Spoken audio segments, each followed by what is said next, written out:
할렐루야.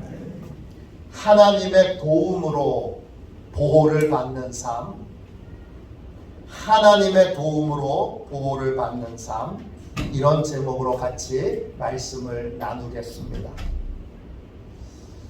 인생을 살다 보면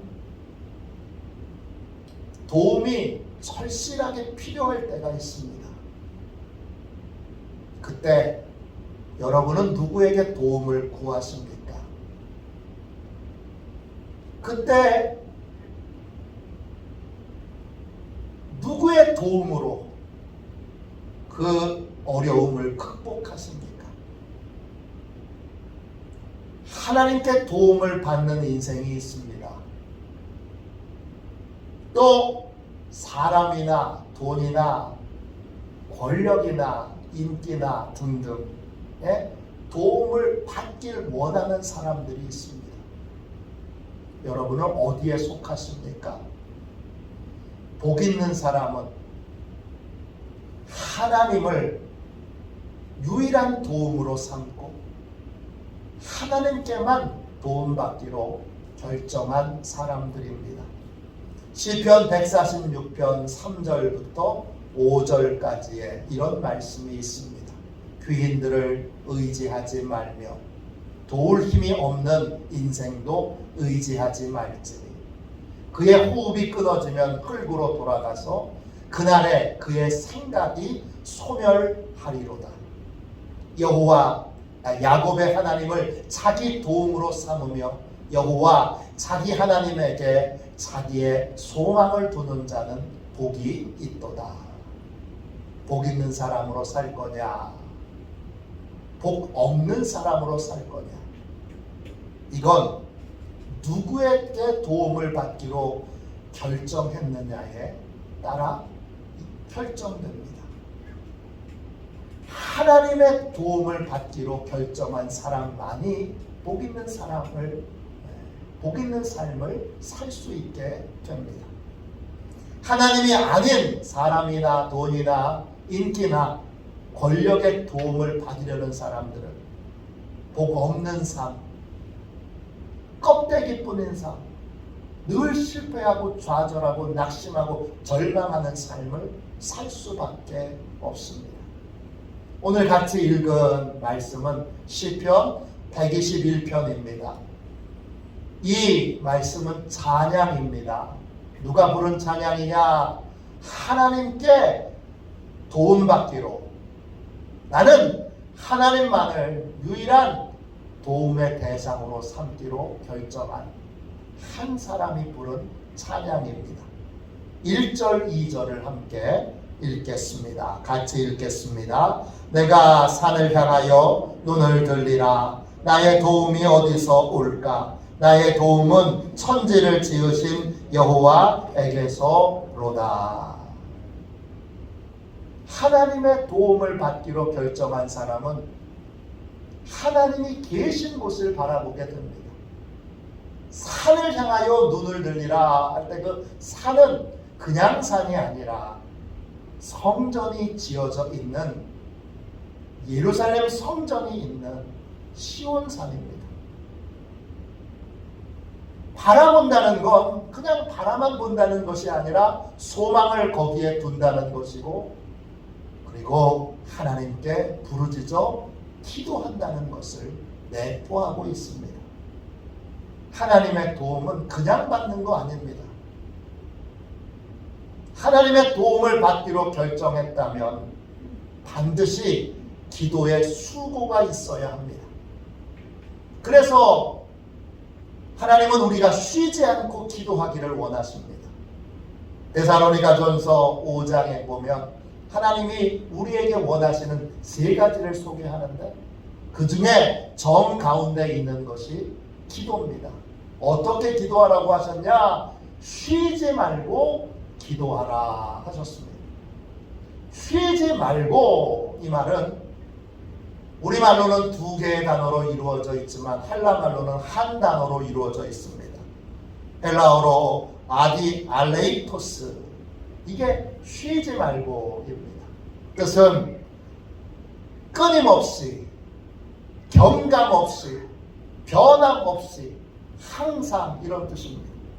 하나님의 도움을 그냥 받는 것이 아니고 기도로 받는데 어떻게 기도해야 되느냐? 끊임없이 기도해야 합니다. 기도의 강도를 줄이거나 약화시키지 않고 한결같은 태도와 자세로 부르짖어 기도해야 합니다. 항상 기도해야 합니다. 왜 그래야 합니까? 우리는 모든 부분에서 하나님의 도움이 필요하기 때문입니다. 큰 교회를 부임하시는 목사님들이 종종 있습니다. 근데 두 종류로 나눠지죠. 큰 교회를 부임해서 교회를 새롭게 다시 한번 크게 부흥시키는 분이 계시는가 하면, 큰 교회에 부임했음에도 불구하고 그 교회를 계속 약화시키고 쇠락시키는 분이 있습니다. 두 분 목사님의 차이는 뭘까요? 담임 목사로 또 목회를 오래 한 사람으로 둘의 무슨 차이가 있을까 봤는데, 결론적으로 보면 교회를 힘들고 어렵게 만드는 목사님은 큰 교회 부임했으니까 교인들이 많잖아요. 재정도 많잖아요. 그러니까 이 교인들과 재정을 이용해서 뭘 하려는 분입니다. 이런 분들은 다 일이 잘 안 됩니다. 실망스러운 일들을 겪습니다. 그리고 리더십이 약화됩니다. 그러면 교회를 크게 부흥시키는 분은 무슨 차이가 있는가? 이분은 부임해서 기도를 많이 합니다. 아니, 자세히 보면 기도만 합니다. 큰 교회 가면 할 일이 많은데 기도만 합니다. 왜냐? 많은 사람들을 섬기려면, 성도들이 많아졌잖아요. 많은 사람들을 섬기려면 하나님의 더 큰 능력, 하나님의 더 큰 지혜가 필요하니까 그 지혜와 능력을 얻기 위해 더 많이 기도하고 더 많이 부르짖어 구합니다. 쉽게 말해서 부흥하는 교회는 하나님께 받아서 담임 목사님이 성도들에게 은혜를 나눠주고 하나님의 권세와 은사를 나눠줍니다. 그런데 부흥하지 못하고 계속 큰 교회에 임해도 쇠락하는 교회는 현재 주어져 있는 사람, 재정을 이용해서 뭔가를 하려고 합니다. 언제나 동일하게 우리는 하나님만을 의지해야 합니다. 큰 회사의 사장도 마찬가지입니다. 임원도 마찬가지입니다. 현재 가지고 있는 직원과 돈으로 뭔가를 하려고 하면 이거는 쇠락하게 됩니다.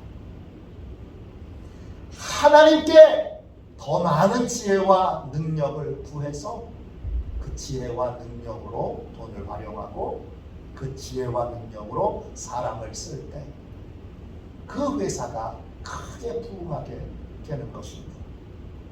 책임을 맡은 자리에 있을 때마다, 더 많은 책임을 맡았을 때마다, 돈이 더 많을 때마다, 권력이 더 높을 때마다 우리는 더 많이 기도해야 합니다. 왜냐? 더 많은 은혜가, 더 많은 능력이 필요하기 때문입니다. 참된 그리스도인은 사람이나 돈이나 권력이나 인기를 의지하지 않습니다. 끝까지 언제나 하나님만을 도움으로 삼고, 많으면 많을수록 더 많은 지혜와 더 많은 능력이 필요하니까 더 오래 기도하고 더 많이 기도하게 됩니다. 1929년도에 회심하고 치밀하고 논리적인 변증으로 많은 신앙서적을 쓴 C.S. 루이스라고 하는 교수님이 계십니다. 옥스퍼드 대학교 교수님이신데 이분이 이런 말을 하셨습니다. 인생에는 우선적인 것과 부차적인 것이 있습니다. 당신이 우선적인 것에 관심을 둔다면 부차적인 것들도 얻게 될 것입니다. 그러나 당신이 부차적인 것에 우선순위를 둔다면 당신은 부차적인 것까지도 잃게 될 것입니다.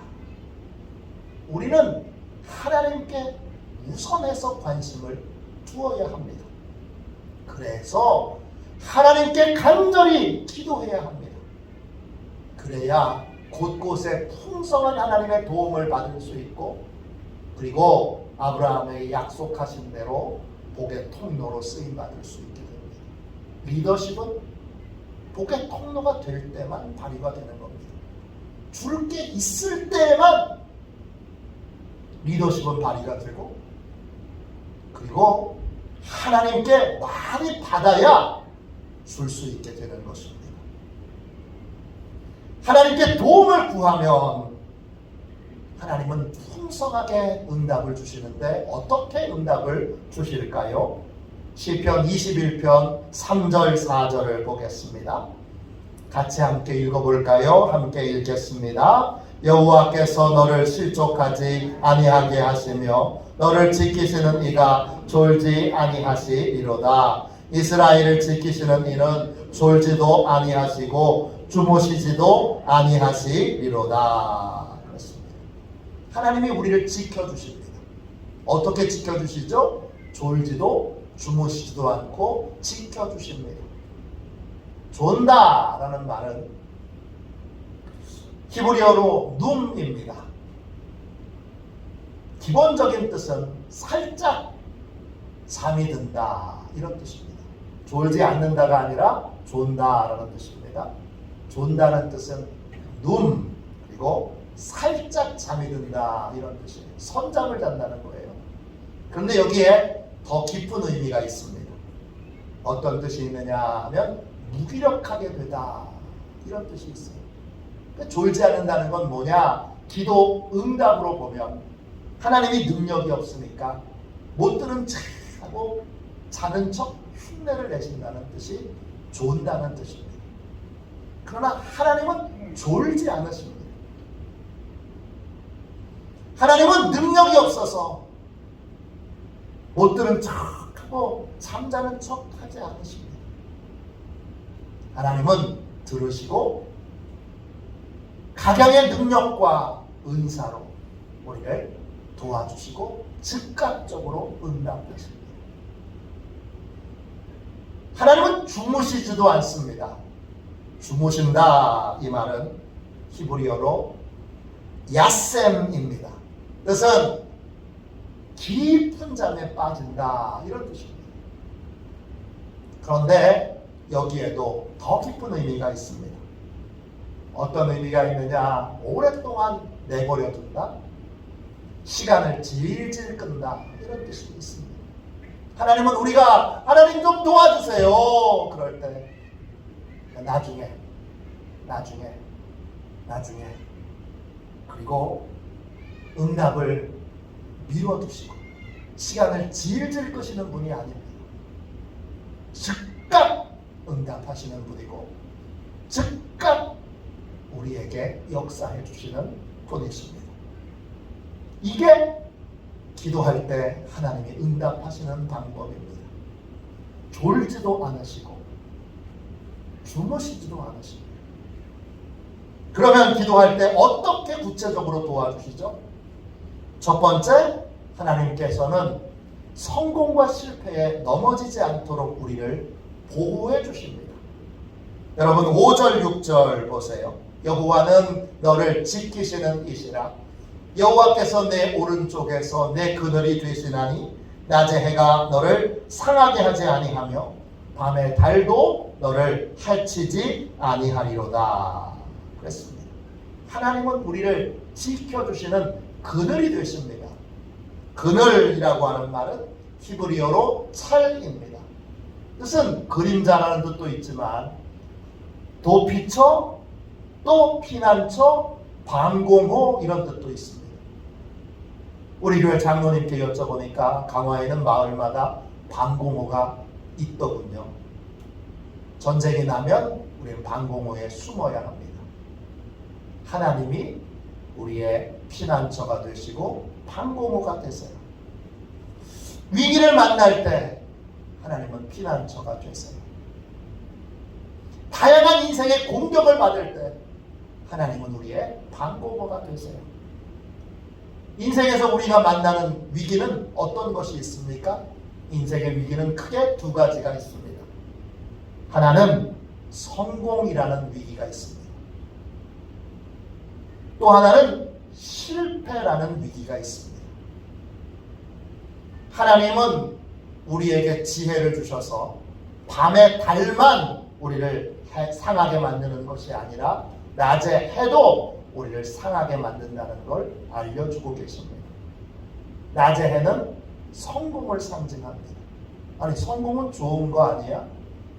마냥 좋기만 한 건 아닙니다. 젊은 시절의 성공은 큰 독이 됩니다.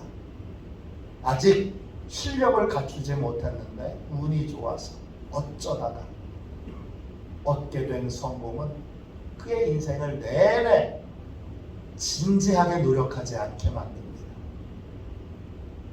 성공의 가장 큰 독이 또 따로 있는데 그 독은 교만이라는 독입니다. 성공하면 자기 능력과 방법에 대한 과신을 하게 되어 다른 사람의 수고와 노력은 우습게 봅니다. 얕잡아 봅니다. 이 교만에 빠지지 말아야 계속 성공된 삶을 살 수 있고, 교만에 빠지게 되면 교만에 빠지는 순간부터는 쇠락하는 인생을 삽니다. 노숙자 사역과 또 홀로 계신 독거 노인 사역을 청년들과 함께 신학생이었을 때 한 적이 있습니다. 가서 만난 독거 노인이나 노숙자들은 다 무슨 얘기를 하냐 하면, 나는 젊었을 때 잘 나가던 사람입니다. 한 사람도 예외가 없어요. 나는 젊었을 때 회사를 경영하기도 했고, 또 뭐 대단한 일을 했고, 뭐 이런 얘기들을 해요. 근데 현재는 노숙자입니다. 그런데 현재는 독거노인입니다. 가족들에게도 다 버림받았습니다. 왜 그럴까요? 이유는 여러 가지가 있지요. 술 때문이기도 하고, 노름 때문이기도 하고, 또 외도를 했기 때문이기도 하고, 여러 이유가 있지만 핵심은 하나죠. 교만이 마음에 들어온 것입니다. 교만이 들어오면 그때부터는 쇠락의 인생을 살 수밖에 없습니다. 교만에 빠지지 않으면 성공하면 성공할수록, 소위 잘 나가면 잘 나갈수록 하나님과 더 많은 기도의 시간을 가져야 합니다. 그 성공이 내 덕분이 아니고 하나님의 은혜 덕분임을 기억하고 잊지 않도록 기도하는 시간을 많이 가져야 합니다. 은혜임을 고백할 때에만 계속 성공적인 삶을 이어갈 수 있습니다. 밤의 달은 실패를 상징합니다. 실패는 아프고 괴롭고 슬픈 것입니다. 실패를 반복하게 되면 절망에 빠지고, 그리고 용기와 소망을 잃어버리게 됩니다. 실패의 가장 무서운 적은 다시 도전할, 다시 일어설 용기를 갖지 못한다는 것입니다. 그렇게 되지 않으려면, 다시 일어나려면 역시 실패할 때에도 더 많이, 더 오래 기도해야 합니다. 그래서 내 실패의 원인을 하나님께 정확하게 들어야 되고, 그리고 하나님의 도움을 받는 법을 새롭게 배워야 합니다. 모든 성공은 하나님께 도움을 받아서 이루어지기 때문입니다. 그래야 믿음으로 다시 일어설 수 있습니다. 저는 그런 의미에서 우리 교회의 어린이들이 어리면 어릴수록 기도의 자리에 나와야 한다고 믿습니다. 기도 학교에는 꼭 엄마만 와요. 아빠만 와요. 청년들 데려오지 않고 학생들 데려오지 않고 어린이들 데리고 오지 않아요. 왜 그러죠? 이런 말을 하는 엄마는 반성해야 합니다. 너는 공부만 해. 기도는 엄마가 할게. 아이의 인생의 길을 가로막는 대표적인 민폐 엄마입니다. 아빠도 있지요. 내가 다 도와줄 테니까 너는 공부만 해. 이런 순진한 아빠가 어디 있습니까? 젊을수록 어릴수록 더 기도해야 합니다. 기도를 많이 하고 어린 시절과 젊은 시절을 보내면 어떻게 되느냐 하면 성공과 실패에 초연한 사람이 됩니다. 성공해도 우쭐대지 않고 실패해도 좌절하지 않고 성공도 실패도 별거 아닌 걸로 여기고 한결같이 하나님께 기도하고 한결같이 하나님께 부르짖어 구하는 삶을 삽니다. 이게 실력 있는 사람의 모습입니다. 저와 여러분이 실력 있는 사람이 되고 또 우리 자녀들이 실력 있는 사람이 되기를 원하시면 꼭 기도의 자리에 데리고 오십시오. 아이들의 머릿속에 기도는 엄마가 하는 거야. 기도는 아빠가 하는 거야. 그런 게 성경에 어디 나옵니까? 같이 기도해야 되고 어려서 일찍부터 기도해야지. 그래야 훌륭한 사람이 나오지 않겠습니까? 하나님은 우리의 피난처가 되십니다. 하나님을 피난처 삼은 인생들은 늘 기도의 강도를 줄이지 않고 성공해도 실패해도 거기에 초연할 수 있습니다. 그러한 믿음의 사람들이 다 되시기를 주님의 이름으로 축원합니다. 기도할 때 하나님은 어떻게 도와주실까요? 두 번째, 환난을 면하게 해주십니다. 7절 말씀 보세요. 여호와께서 너를 지켜 모든 환난을 면하게 하시며 또 내 영혼을 지키시리로다. 그렇습니다. 환난, 히브리어로 라입니다. 뜻은 재난, 고난, 불만, 고통, 나쁜, 우리 인생에서 겪을 수 있는 나쁜 것들을 다 담은 것이 히브리어 라입니다. 그런데 이 단어는 짝을 이루는 단어가 있어요. 불순종이라는 단어예요. 불순종의 결과가 라입니다. 그러니까 환난을 면하게 하신다는 건 하나님은 언제나 우리를 순종의 길로 인도하신다는 거예요. 기도를 많이 하면, 오래 하면, 깊이 하면 우리는 더 많이 하나님께 순종할 수 있는 사람이 됩니다. 50일 기도학교 중인데 새벽만 할 수도 있는데 왜 저녁도 할까요?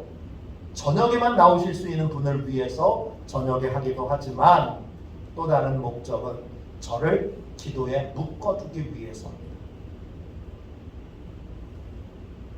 저를 새벽 저녁으로 밤낮으로 기도에 묶어두기 위해서 기도학교를 새벽 저녁으로 합니다. 저를 위해서 하는 거예요. 왜 그렇게 하느냐? 기도학교를 하고 나면 꼭 전에는 이게 죄인 줄 몰랐던 것을 이게 죄구나 라고 하는 걸 깨우쳐 주시는 게 있습니다. 전에는 그게 잘못이라고 생각 안 했는데 이게 잘못이구나 이렇게 깨달아 회개하게 해주시는 것들이 있습니다. 그래서 그 유익 때문에 제가 새벽 저녁을 합니다. 그래서 아내가 새벽 저녁 2번 하니까 너무 힘들어. 그래도 모른 척하고 새벽 저녁 합니다. 미국 노스캐롤라이나 주의 서밋 교회를 담임하시는 제이리 그리어라고 하는 목사님이 계십니다.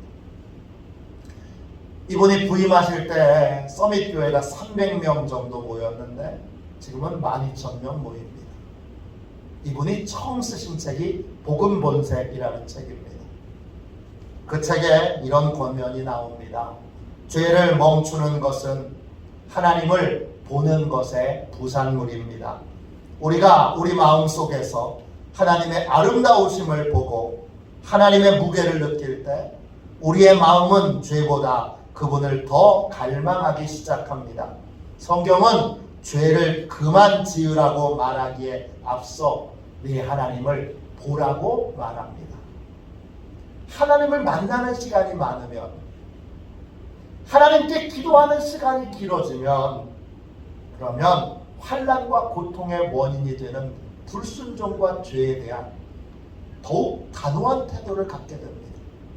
안 돼! 그런 태도를 갖게 됩니다. 이것이 환난을 면하게 하시는 하나님의 응답입니다. 세 번째, 기도할 때 하나님이 어떻게 도와주실까요? 우리의 영혼을 지켜주십니다. 7절 말씀을 다시 읽겠습니다. 여호와께서 너를 지켜 모든 환난을 면하게 하시며 또 내 영혼을 지키시리로다. 영혼은 히브리어로 네페시입니다. 영혼이란 의미도 있지만 더 깊은 의미로 인격, 열정, 소망 이런 뜻이 있습니다. 영혼을 지켜주신다는 것, 우리의 인격이 파괴되지 않도록 지켜주신다는 뜻이고, 열정이 꺾이지 않도록, 소망이 꺾이지 않도록 지켜주신다는 뜻입니다. 기도를 오래 하면 하나님이 하나님의 형상을 가진 우리의 인격을 지켜주셔서 우리가 아름다운 영혼이 되게 됩니다. 더욱더 아름다운 영혼을 가진 사람이 되도록 하나님이 만들어 주십니다. 또 항상 소망이 꺾이지 않고 열정이 꺾이지 않도록 항상 열정과 소망을 갖게 하십니다. 제가 인천에서 사역할 때 제 큰아들을 영화초등학교에 보냈습니다. 사립초등학교인데 목회자에게는 입학금 비롯해서 많이 할인을 해주셔서 용기를 내서 영화초등학교에 보냈습니다. 당시 교장 선생님은 아주 유명한 분이셨습니다. 오인숙 선생님이십니다. 너희 자녀를 위해서 울라라고 하는 책으로 베스트셀러 작가에 오르신 분입니다. 이분이 얼마나 열정적인 분이신지, 영화초등학교는 한 학년에 한 반씩밖에 없는 아주 작은 초등학교인데 아버지 기도학교를 만들어서, 그래서 저희가 일주일에 한 번씩 모여서 교장 선생님과 함께 아버지들이 모여서 기도했습니다. 그 기도할 때마다 오인수 교장 선생님이 자주 간증을 해주셨는데 그 간증이 2006년도에 책에 나왔습니다. 그 책의 제목이 생각을 바꾸시는 하나님이라는 책입니다. 이런 간증입니다. 오인숙 교장 선생님은 암 환자예요. 그때도 항암 투병을 마친 상태로 계셨어요. 근데 얼굴이 항상 생각해요. 암 진단을 받은 다음에 병원 침대 위에 앉아 있는데 인턴이 와서 선생님의 얼굴을 이렇게 보더니 이렇게 물어요. 혹시 병명을 아세요? 암인 걸 아냐는 거예요. 선생님이 생각생각 웃으면서 대답해요. 예, 잘 압니다. 그 인턴이 깜짝 놀라서 이렇게 대답합니다. 대단히 용감하시네요. 병문안을 왔던 사람들도 아니 선생님이 생각하고 가서 웃으니까 이게 무슨 암 환자를 위로하러 왔다가 생각을 웃고 신나게 농담하고 그러니까 이렇게 물어요. 왜 하필 나냐고. 왜 하필 내가 암에 걸렸냐고. 생각해 보시지는 않았나요? 그때 선생님이 꼭 이렇게 대답하세요. 저는 꼭 내가 아니라는 법이 있는가 하고 생각합니다. 그 병 꼭 나만 안 걸리라는 법이 있는가? 그 사고 꼭 나만 당하지 말라는 법이 있는가? 이렇게 생각합니다. 그리고 이 병문안 오신 분들이 다 가신 다음에 혼자 기도했대요. 하나님, 제가 하나님을 만나고 하나님께 기도하는 사람이 되고 나서 제 삶에 어떤 변화가 있었나요? 제가 어떤 변화가 있었는지 가르쳐 주세요. 기도했더니 한 가지를 떠오르게 해주셨어요. 뭐냐 하면, 기도를 많이 하니까 하나님이 도와주셔서 좋은 질문을 할 수 있게 해주셨다는 거예요. 암에 걸렸다는 소식을 들었을 때 선생님은 이런 질문을 했어요. 하나님이 나에게 왜 이런 체험을 할 기회를 주셨을까? 이 체험이 내 삶에 어떤 유익을 줄까?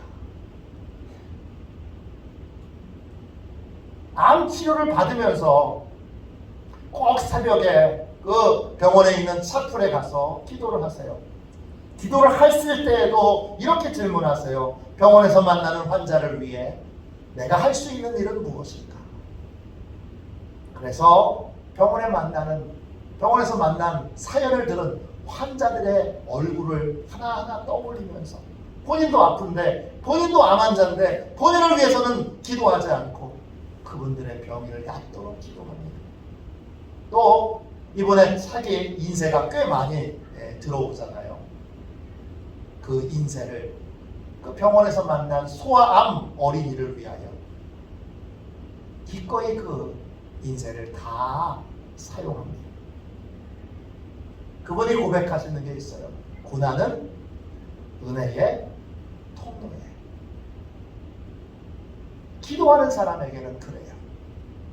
기도하는 사람은 어떤 고난이 와도 생각생각 웃으면서 소망과 열정이 꺾이지 않아요. 저도 열정이 식으려고 할 때마다, 우리 친구들도 이제 50대 중반이 되니까 야, 좀 살살해, 그런 친구들이 있어요.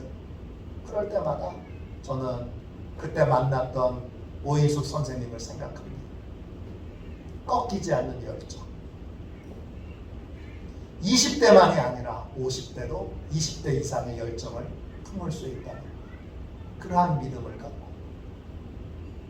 집에서 열정을 조금 조절해주는 아내도 있습니다. 저는 열심히 열정을 품고 살아갑니다. 왜? 기도하니까. 마지막으로 우리가 기도할 때 하나님이 어떻게 도와주시죠? 예배하는 믿음을, 하나님께서 예배하는 믿음을 지켜주십니다. 8절 보세요. 여호와께서 너의 출입을 지금부터 영원까지 지키시리로다. 갑자기 출입이 나와요. 생뚱맞게. 산을 보는 건 알겠는데 출입은 뭐죠? 뭘 출입하는 거예요? 산 꼭대기에 있는 성전에 출입하는 거예요. 성전에 왜 출입하지요? 기도하려고, 예배하려고, 봉사하려고 출입하죠. 기도를 많이 하면 더 많이 교회에 와서 기도하게 되고, 더 간절히 하나님 앞에 예배드리게 되고, 더 하나님을 사랑하여 더 열심히 봉사하게 됩니다. 기도하면 할수록 하나님이 우리의 관심을 예배에 두게 하고 기도에 두게 하고 하나님을 기뻐하시는 일에 순종하고 봉사하는 것에 집중하게 합니다.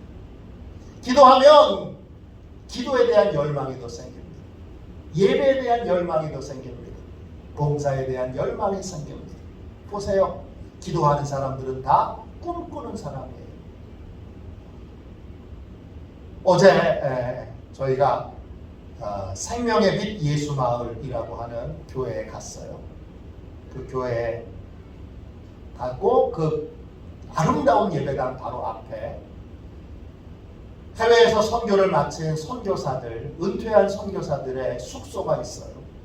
네, 오늘 일부 예배를 드리고 가신 권사님 중에 한 분이 자기가 오래전부터 그 은퇴하신 선교사님을 위하여 숙소를 마련할 꿈을 가졌다는 거예요. 그런 걸 자기가 고백하며 어제 그런 걸 실현한 걸 보고 너무 마음에 감동을 받았다고 하면서 자신도 다시 그 꿈을 꾼다는 거예요. 그분의 연세는 상당히 많아요. 근데 그런 꿈을 꾸고 있어요, 아직도. 왜 꿈을 꾸고 있죠? 기도하는 사람이기 때문입니다. 기도하는 사람은 하나님을 기쁘시게 하는 일에 계속 열망과 열정을 품고 갈망을 갖습니다. 그 갈망이 멈추지 않고 계속 더 많이 예배하고 더 많이 기도하고 더 많이 하나님을 기쁘시게 하는 삶을 살아야지 하는 열망을, 이 소망을, 이 갈망을 유지시켜주는 것이 바로 예배하는 믿음을 지켜주는 것입니다. 기도할 때 하나님이 이런 일들을 행하여 주십니다. 복 있는 사람은 하나님을 도움으로 삼아 하나님의 도움을 받으며 살기로 결단한 사람입니다. 이런 사람은 늘 기도하고 더 많이 기도하고 더 오래 기도하고 더 간절히 기도합니다. 왜? 하나님의 풍성한 응답을 받고 도움을 받을 때 복의 통로가 될 수 있기 때문입니다. 이런 사람은 성공과 실패에도 초연합니다. 이런 사람은 순종의 사람이 되고, 이런 사람은 어떤 상황에도 소망과 열정이 꺾이지 않습니다. 이런 사람은 예배와 기도에 집중하는 삶을 살게 됩니다. 하나님을 나의 도움으로 삼아 늘 기도함으로, 제발 여러분만 기도하지 말고 여러분의 아이들도, 자녀들도, 손주들도 기도의 자리에 데리고 나오십시오.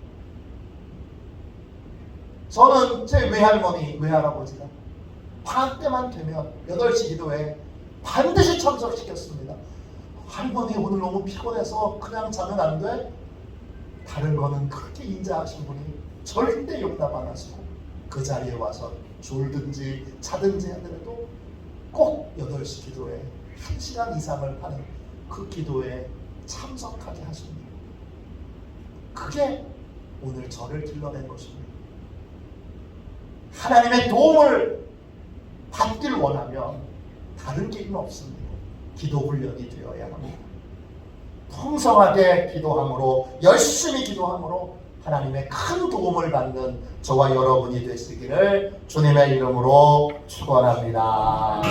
우리 함께 이 시간 찬송 부르고 찬송가 310장 1절만 한번 찬양하고 우리 하나님 앞에 이제 하나님을 유일한 도움으로 삼고 삶을 살겠습니다 고백하고 기도하겠습니다. 더 많이 기도하겠습니다. 더 열정적으로 기도하겠습니다. 더 간절히 기도하겠습니다. 기도 쉬는 죄를 범치 않고 기도의 강도를 약화시키지 않겠습니다. 그렇게 우리 뜨겁게 기도하도록 하겠습니다.